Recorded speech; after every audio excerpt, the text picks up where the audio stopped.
We have to have a real conversation around the changes in our media ecosystem that have driven the polarization that we're seeing and have made so many of these conversations harder. And our universities need to play a central role in that, but it's a broader conversation we need to have about the media ecosystem in general, where people are now making millions of dollars off of spreading literal conspiracy theories and lies about school shootings, saying that they aren't real like Alex Jones has done,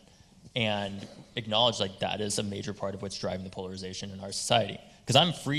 I'm open to have a free and constructive dialogue, but I start to draw the line when you say the shooting at my high school didn't even happen in the first place, when I know the pain that the parents that have lost those kids have gone through. And if I can add something on the social media and polarization front that I think is important. One thing, like,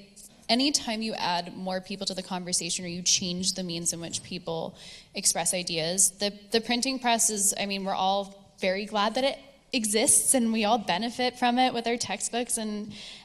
literature. But if you were a person in the first 200 years after the printing press was invented, you might think that it's more trouble than it was worth because of the hundreds of years of religious war that happened as a result.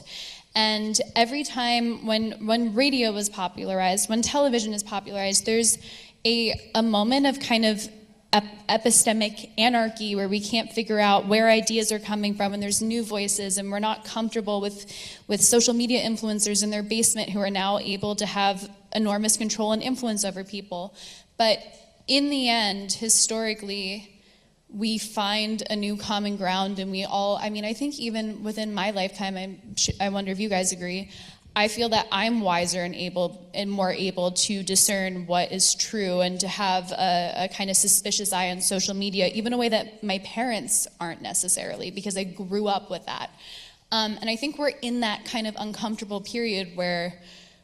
random people can have 1 million followers on Twitter because they're like at end wokeness, and maybe that's not the best thing for our society in this moment, but ultimately we're all fortunate as young people that we get to grow up in a moment where we're not captive audiences to Fox News or MSNBC or CNN. There are more ideas, more nuance that's out there and available to us, but we need to all come together as a society, and especially as young people growing up in a diverse democracy with so many different competing ideas. We all need to work together to figure out how we can have a healthy, moderated experience of this new and far more robust conversation, which I do think is a net positive, but right now it's really harming us because